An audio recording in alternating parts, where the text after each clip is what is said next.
A vivir que son 2 días. Javier del Pino.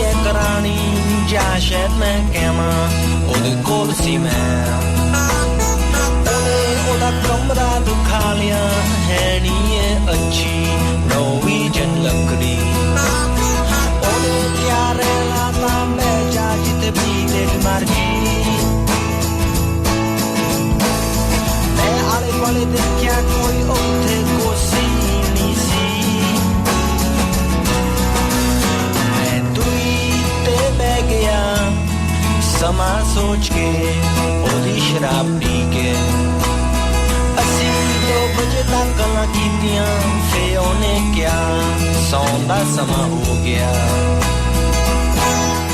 ¿Notado menos gente por la calle en el camino hacia la... Bueno, tampoco hay mucha gente cuando tú vienes. Ramón, ¿cómo estás? Buenos días. Buenos días. No hay mucha gente, y lo que sí he observado es más máscaras en la calle, dentro de la redacción. Yo he dormido con máscara, no sé tú. Yo creo que todo es una influencia de Trump, ¿no? No, pero no hay que dormir con máscara, eso no lo prescribe nadie. Por si acaso aparece Donald Trump o un ángel caído de estos, ¿no? Que te trae el virus. Es incómoda la máscara con la mascarilla con barba, ¿eh? Encaja peor. Yo me la quité, yo tenía una barba Papá Noel impresionante que me había costado un año y me la quité porque es que se me hacía un borroño en la boca.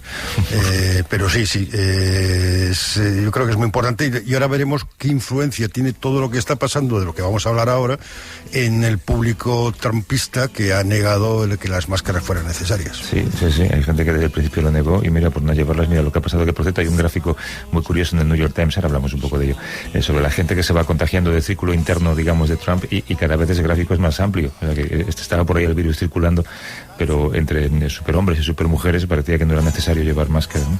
Yo me imagino que para ti, de todas maneras, el confinamiento perimetral no te afecta demasiado, ¿no? No me afecta porque yo me muevo para caminar, y cada vez que me cruzo con alguien me alejo. Voy a ver a mi madre 2 veces por semana y procuro caminar para coger el autobús lo menos posible, y el resto no salgo mucho. ¿Has leído el artículo de Íñigo Domínguez en El País hoy? No, no lo he leído todavía. He estado esta mañana mirando cosas de Trump y me he visto el vídeo, claro, y he estado viendo un poco a la CNN, que el Cuomo periodista me pone un poco nervioso. Yo sé que a ti te gusta, pero es que es demasiado opinativo. Sí, a mí me gusta mucho, más que su hermano gobernador. Sí. Venga, empezamos. Sick and tired of getting older. I keep getting lost, trying to find my way. Looking for love at every corner, night after night, but every street light looks the same. So I'm taking a chance, walking away, breaking the rules. But nobody here can tell me what to do. I'm out on my road, making my way, trying to be someone that I can be proud of one day.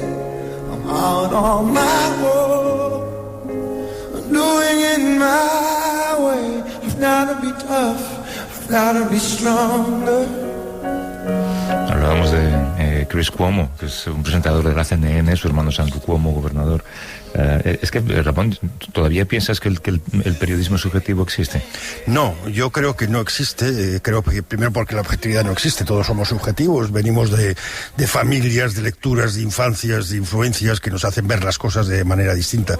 Pero yo prefiero los periodistas que mantienen un tono más neutral, aunque la misma selección de los temas ya no es neutral. Si hablamos de la pobreza o hablamos hablamos de los generados de empleo en la fábrica de armas, por ejemplo. La misma selección de la empresa en la que trabajas. Exacto, ¿no? Pues yo creo que es muy importante la selección de los temas, sí, pero luego yo creo que tratarlos de la forma más honesta posible y tratar distintos ángulos y dejar al lector o al televidente la posibilidad de elegir una puerta que no sea la tuya.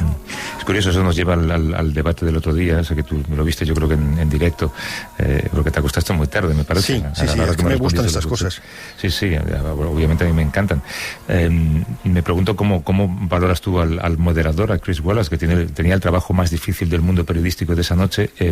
Yo personalmente pienso que no lo hizo del todo mal, aunque él ha sido muy crítico consigo mismo. No lo hizo del todo mal para ser alguien de Fox News, al fin y al cabo. Sí, es un tipo de Fox News, pero es un gran periodista. O sea, en Fox News a veces también hay periodistas buenos, y este es uno de ellos.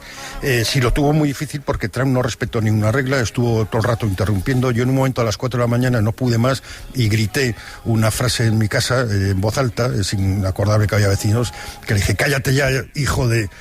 porque no podía aguantar ya esa interrupción constante. Yo creo que el debate fue un desastre para todos, para los norteamericanos, para los que estuvimos viéndolo, y yo creo que Biden, que no quedó bien, porque primero yo no sé si estaba mal maquillado, mal iluminado, pero parecía más... cadavérico casi. Sí, parecía cadavérico.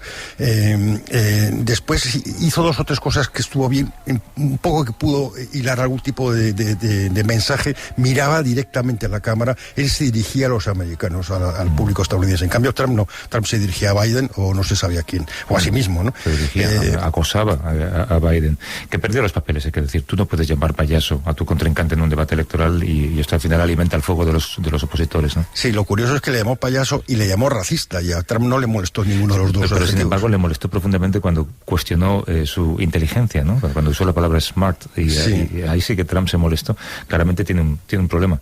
Sí, Trump tiene un problema claramente, es un narcisista patológico, es un perfil que tiene que ver mucho con los políticos más autoritarios, y eso es lo que está en juego en estas elecciones. Si solo va a ser un presidente con tintes autoritarios o el país se dirige hacia un régimen mucho más autoritario, menos democrático.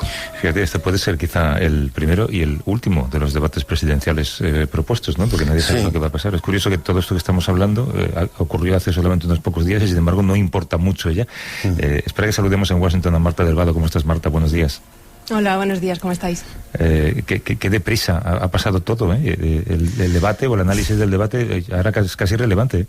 Fíjate, la semana empezó para Trump como una gran semana tras la nominación de Amy Coney Barrett para esa vacante del Tribunal Supremo, y mira cómo acaba, con él ingresado en el hospital militar aquí en Bethesda. Sí, que por cierto, en esa ceremonia de nominación, recuerdo verle a ella con los hijos sentados en el despacho, ¿vale? Supongo que alguno habrá dado positivo ya, ¿no? Bueno, de momento ella sabemos que no. Ella estuvo contagiada durante este año, se recuperó. Le han hecho pruebas estos días, en las últimas 48 horas, desde que conocemos el positivo de Trump. Ella ha dado negativo. Eso sí, hay 3 senadores republicanos que han dado positivo, que estuvieron en ese acto, más el presidente, la primera dama, el exgobernador Chris Christie, que está además ingresado en el hospital, 2 asesoras de Trump, varios staffers, 3 periodistas que cubren Casa Blanca. Toda esa gente que sepamos estuvo en ese acto en el que había unas 150, 200 personas, por supuesto sin respetar el espacio de social distancing recomendado, y la mayoría sin mascarilla. ¿Y se está haciendo un trabajo de rastreo para la gente que fue a los actos electorales de Trump en los días anteriores? Se está sugiriendo. Lo que pasa es que, claro, estamos ante una situación de falta de transparencia y de confusión, en la que ni el médico ni nadie de la Casa Blanca ha dicho detalles que son fundamentales para hacer este rastreo, como cuándo se ha diagnosticado el positivo de Trump o cuándo fue el último test que dio negativo, para saber en qué intervalo se pudo contagiar el presidente. Porque, claro, estamos ante unas versiones contradictorias absolutamente de lo que dice el equipo médico, que de las versiones que ha dado el propio Trump, que nadie sabe exactamente cuándo y cómo rastrear a la cantidad de gente que acudió a los actos que ha tenido Trump en esta semana, que han sido en 4 estados diferentes, y bueno, estamos en esas, en la tónica que ha sido en esta administración, de incertidumbre y de improvisación, en realidad. Hay algo que puede ser, yo creo que sí que podría jugar un papel en la campaña, y es si finalmente se pudiera confirmar que Trump sabía que estaba contagiado cuando todavía fue alguno de esos actos electorales. Eso es una posibilidad que ahora mismo está encima de la mesa. ¿No te has fijado, Ramón, tú que has visto también el mensaje de vídeo de esta madrugada? Hay un momento en el que Trump dice: estamos los dos bien, en relación a él y a Melania, estamos los dos bien, pero yo estoy bien, como diciendo, lo importante que soy yo está bien. Hay otro momento muy divertido que dice que me ha agradecido a todas las condolencias que le han mandado los líderes europeos. Bueno, todavía no está muerto. Que sepamos, pensamos que no lo está. Y después también es muy divertido en otro momento que dice que las medicinas que le están aplicando, que todas vienen gracias a Dios, que se las ha dado Dios. Bueno, entonces habrá que cerrar los laboratorios, pues si Dios trae las medicinas, no hace falta investigación. Es un patán. Y lo que ahí ahora importa también cómo va a reaccionar el electorado, si esto le va a beneficiar o no. De entrada, en Florida se ha despegado Biden, que es uno de los estados claves, y en Pensilvania también. Pero no sabemos si esto va a provocar pena, va a provocar enfado, o qué es lo que va a provocar. Pero había un titular muy bueno en prensa, que es: el hombre que no ha sabido proteger a América tampoco se ha sabido proteger a sí mismo. ¿Tú qué crees, Marta?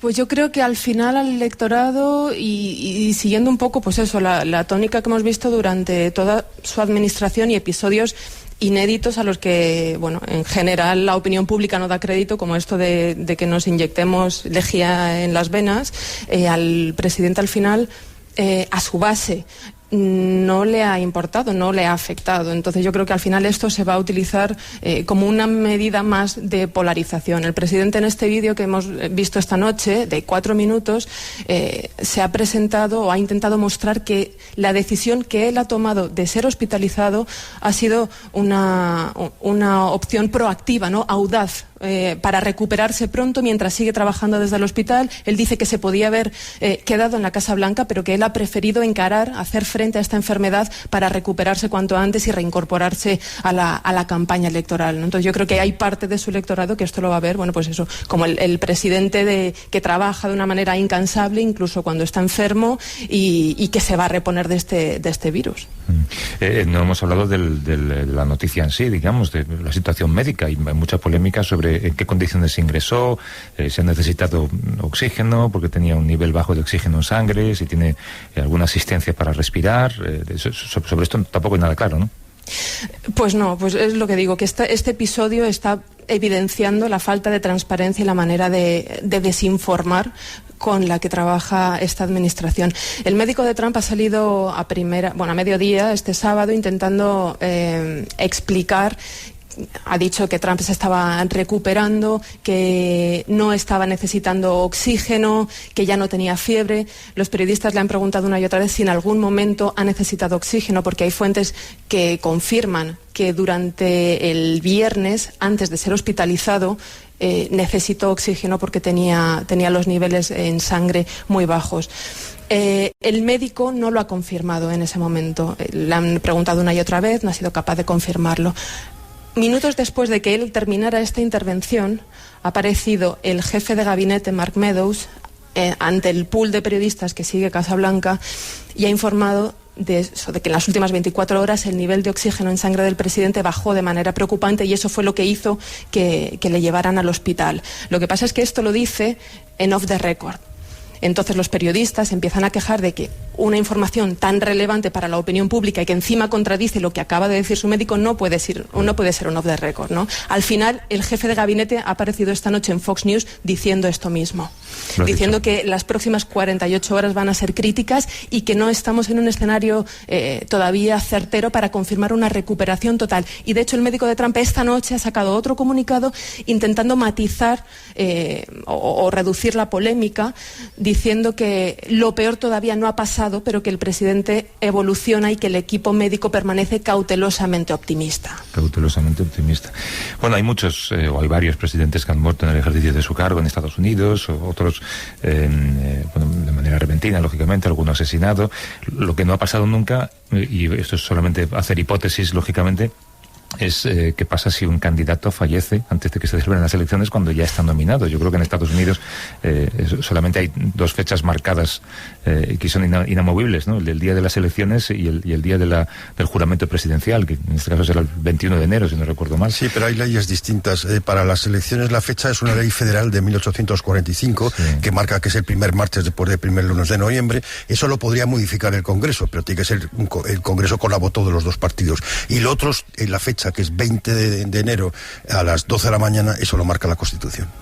Y hay una anterior, que es el 3 de enero, cuando el nuevo Congreso, los congresistas y los nuevos senadores tienen que asumir su cargo. Eso está en la Constitución y eso sí es inamovible. Entonces, el mecanismo para retrasar la fecha electoral, además de ser un proceso parlamentario complicado, tampoco realmente hay tanto margen para mover la fecha de las elecciones. Moverla una semana, 2 como mucho. Si quitamos esa teoría, si imaginamos pues que sería Pence, ¿no? Sería Pence el candidato. No, yo supongo que el Partido Republicano tendría tiempo, no está obligado a nombrar al no, pero bueno, Pence pasaría a ser presidente, con lo cual lo lógico es que él continuara como candidato y nombraran un vicepresidente. Pero vamos, no lo sé, eso no ha ocurrido nunca. Sí, pero sobre la mentira, hoy en la CNN que cuando a Eisenhower le dio el infarto en el 55, en septiembre del 55, un infarto masivo, pues se dijo que era un catarro, ¿no? Decir la verdad nunca se ha dicho. O sea, esta vez simplemente que con Trump la verdad es todavía más ausente, pero esto es una norma. Marta, ¿entra tú en ese juego de las hipótesis? Yo creo que si estamos en 2020 y todo puede pasar, incluso que se muera el presidente, pero esperemos que no. Y además eso, hoy con el vídeo que ha mandado de 4 minutos, ya no es el de 18 segundos que mandó el viernes, que ese realmente era preocupante.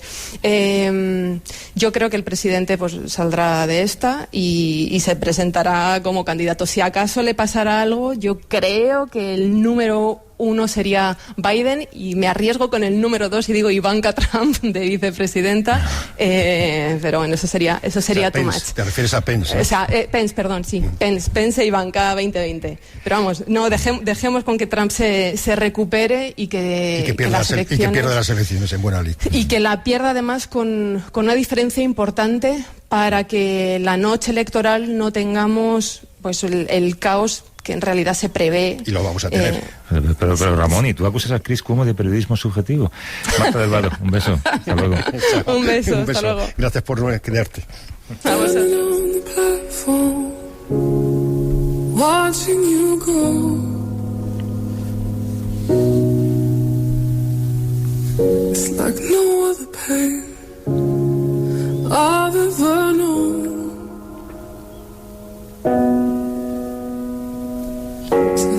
Tú mencionabas la palabra mentira y de hecho dar 2 versiones de un mismo acontecimiento, como nos contaba ahora Marta que está pasando con la salud de Trump, es una manera de mentir. Últimamente conversamos bastante tú y yo sobre esa degeneración de la política y de las instituciones a causa de bulos, de informaciones falsas.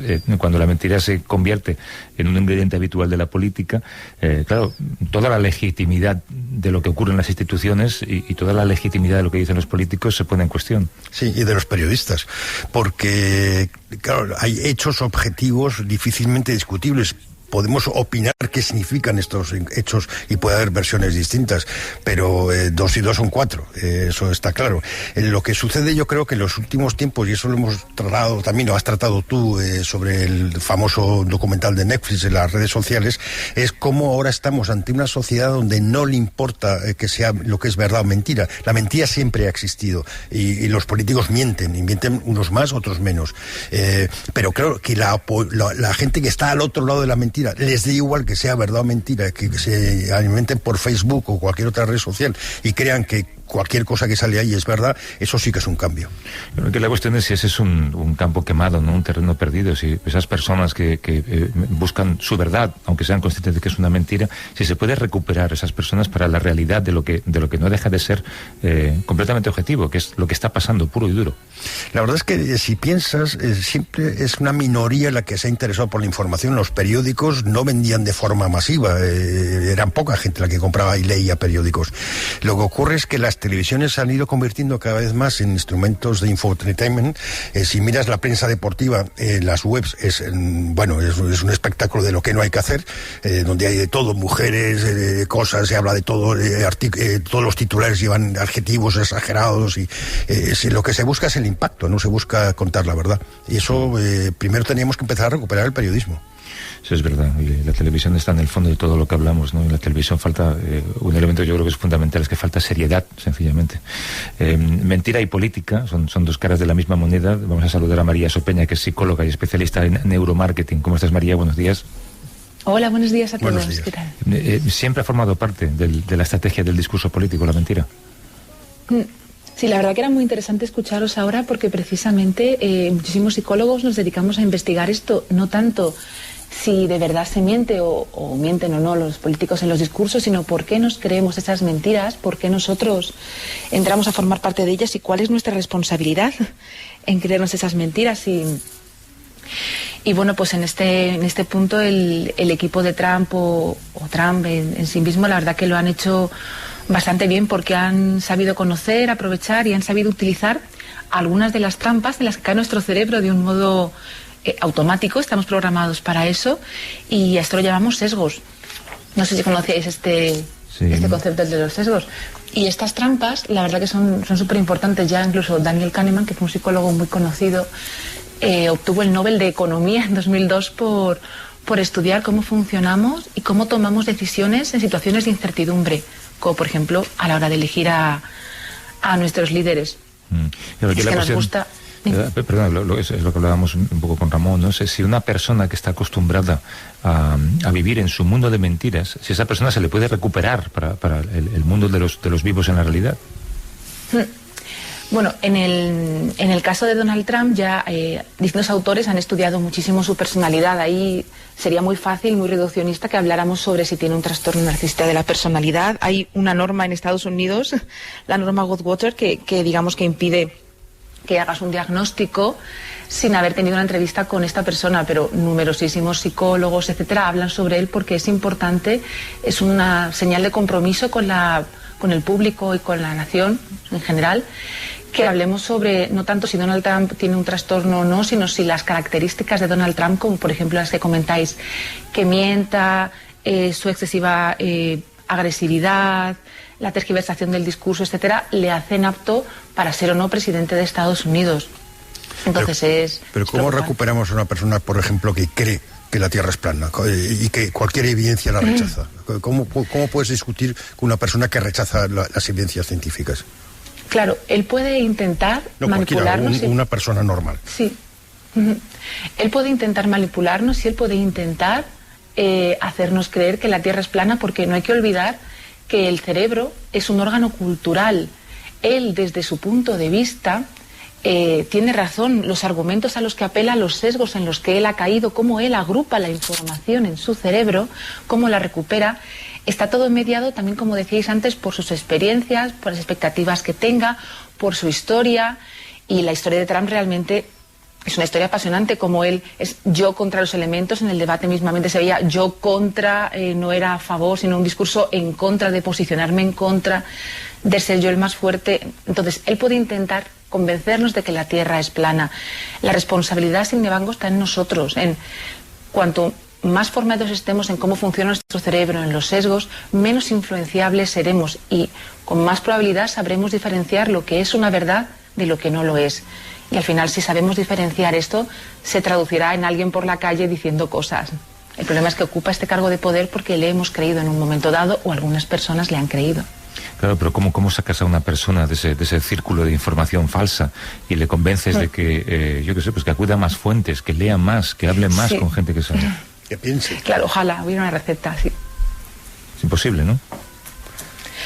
No es imposible, no me atrevería a decir que nada es imposible, pero sí que es muy complicado, sobre todo porque cuanto más se polariza él en ese discurso, y sabemos que la sociedad americana además es una sociedad que tiende a polarizarse muchísimo, cuanto más se polariza él y más se polariza su círculo de influencia, más se genera un pensamiento único de grupo. Es el nosotros contra ellos, y van a buscar únicamente fuentes de información que les den la razón, van a quedarse únicamente con los hechos que avalan su discurso y van a rechazar automáticamente los otros, no van a ser válidos. Es muy, muy complicado porque tiene que nacer de ellos la motivación también de empezar a buscar otras fuentes de información y contrastar para no caer ellos mismos en los sesgos que estamos intentando prevenir. Claro. Pero eso pasa a la gente de derechas, a la gente religiosa y la gente de izquierdas que no religiosa. Actúan igual en muchos casos, ¿no?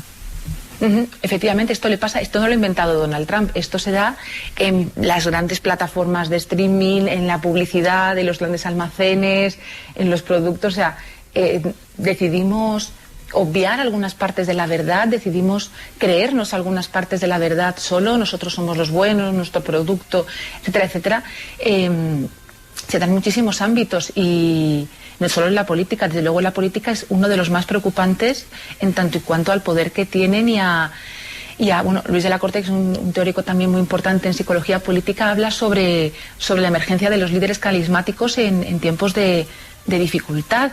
Y realmente que un líder carismático y un líder como está siendo Trump ahora mismo tenga el poder que tiene es complicado, pero porque además tiene, como os digo, muchísima gente a su alrededor que le avale, le da el aplauso que él necesita. Entonces la motivación, si la definimos por tener motivos, sería ¿qué motivos tiene Trump para cambiar realmente? Se le está yendo más o menos como está. María Sopeña, que es psicóloga y especialista en neuromarketing. Gracias, María. Un abrazo. Muchas gracias. Gracias a vosotros. Adiós. Chao. Hasta luego. En fin, bueno, vamos a seguir pensando en las condolencias que ha recibido Trump. Tú no le has mandado la tuya, ¿no? No, la tengo en la bandeja de salida. Yo estoy esperando. Yo estoy esperando. Yo se la voy a mandar el día 4 o 5 cuando pierda las elecciones. Vamos a regresar en unos cuantos minutos que tenemos algo más de lo que hablar. Venga. Vale.